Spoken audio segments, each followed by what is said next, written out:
Riffage!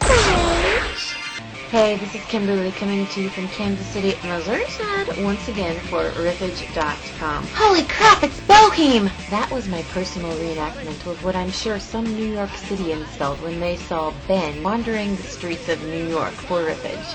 He did an interview with the owner of CBGB, a famous spot that is closing down. He'll tell you more about that in a minute. But first, this just in, Justin Timberlake is the new nemesis of the Jackson family. That's right. Not only did he abandon Janet after exposing her breast on national television, but he now has apparently dethroned Michael Jackson. The former King of Pop is no more.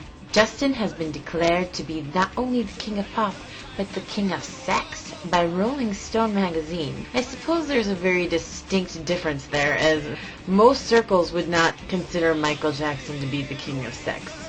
Unless we're considering a very specific type of sex, which we will not do so at this venue. So now he showed Janet's boob.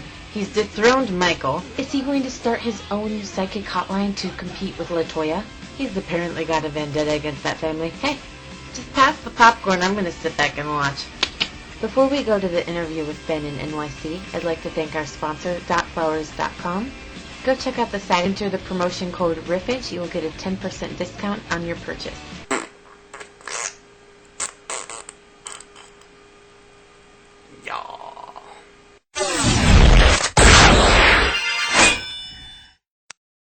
Welcome back to Riffage.com.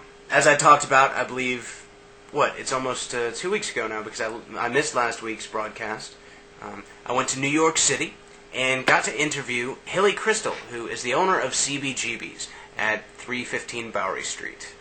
Now, for those of you who don't know, CBGB's is basically a rock and punk icon. It's not an icon, it's a landmark. That'd be the best way to put it. It was started in December of 1973 by Mr. Kristal, and it's featured all kinds of bands since then, the most notable of which being bands like the Ramones, artists like Iggy Pop, and it's become basically an honor just to play there, because back then, when he first started the club, it was mainly cover bands, and he made it a policy at the club that you could only play if you had original music, and if you could play your own original music. But just looking at a list here, we've got an incredible list of acts. Pearl Jam, AC/DC, 30 Seconds to Mars, Bad Religion. We've got Blondie, The Bloodhound Gang, Blues Traveler, Flyleaf, Guns N' Roses, Green Day, Richard Hell and the Voidoids. You know, it's like incredible clout with this club. Now, most unfortunately, the club is closing in late October. Now, I'm pretty sure that I said in the past that I thought it was closing at the end of this month, but Hilly actually corrected me on that point. It's closing the 31st of October, but the last show is around the 15th of October. And while nothing is firmed up yet, they're hoping to move to Las Vegas in 2008.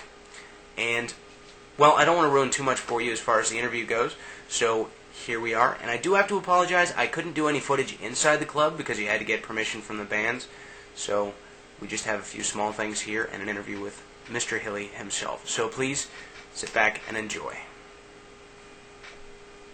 New York City, the hub of America's starry-eyed hopefuls. Young singers and songwriters trying to make it big, mixing with the big singers and songwriters just trying to keep it together. You can hope to get noticed in a random bar, or perhaps by flinging your single at a record exec's eating lunch at some overpriced cafe. But ever since 1973, CBGB's has promoted talent, rewarded originality, and stood out as a rock and roll landmark. I got a chance to talk to Hilly about the club and where things were going. This is what he had to say. If you'd like to start just by giving us a little bit of background on you and the club for those that aren't very familiar with the history.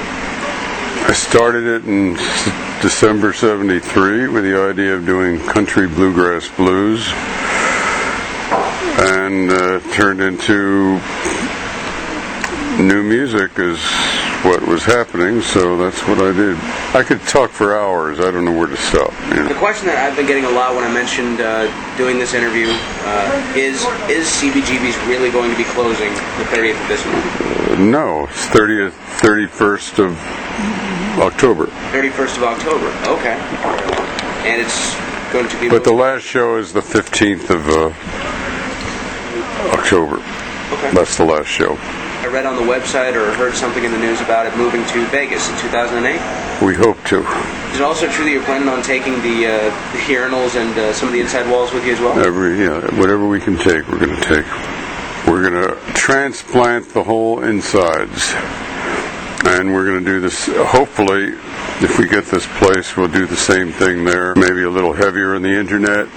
We're going to cater to new bands, but we'll also try to put in a headline, a bigger band to get in more people. So the place will be a little larger, a bit larger.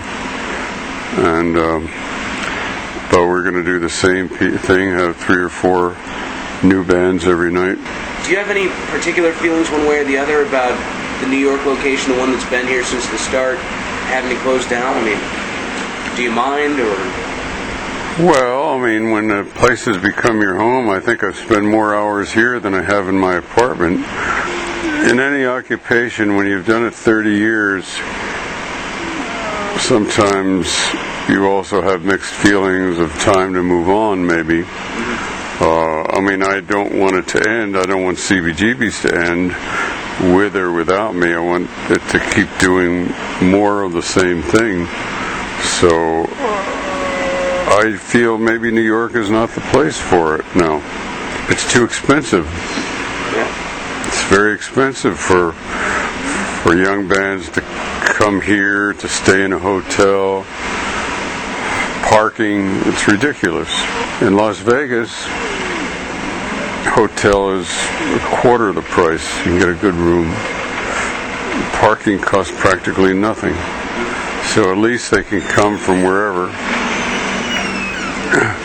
and play and be heard and be out on the internet and stuff. Here, I don't know.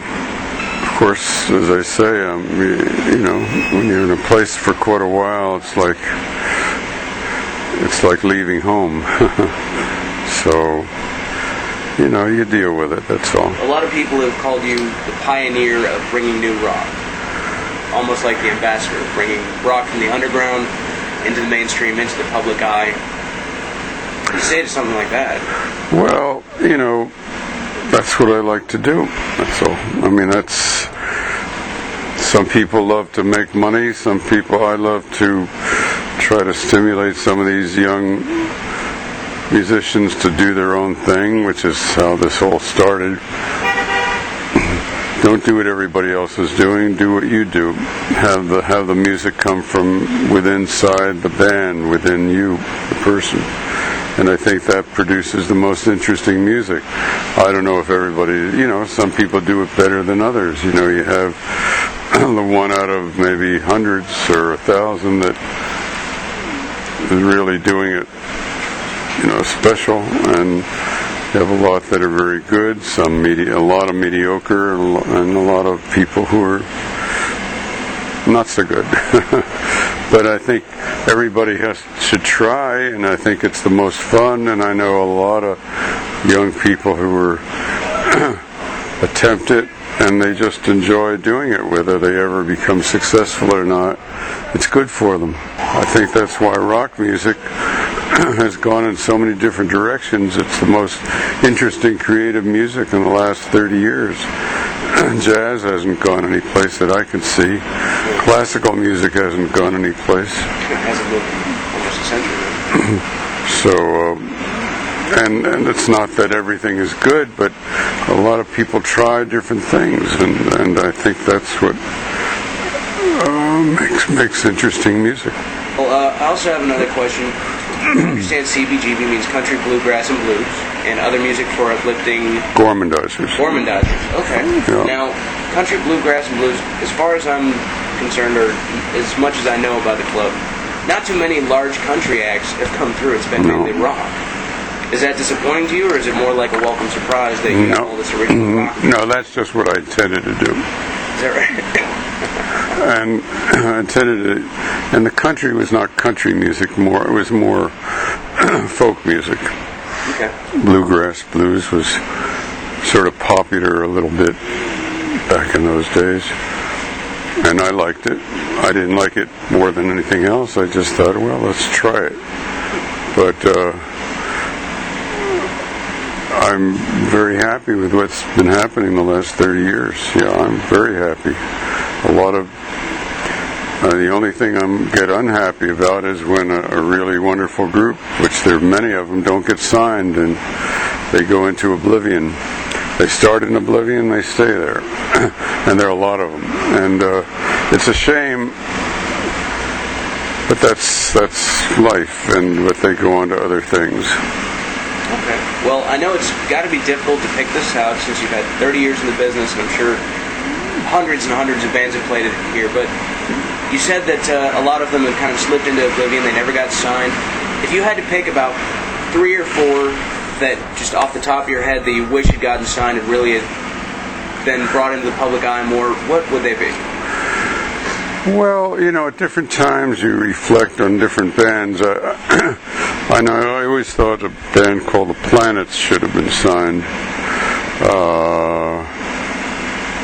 Binky Phillips, I think they were special. I felt these were not that punky, but they were really good. There's a band called Orchestra Luna, which was just a very good, very interesting band. There was a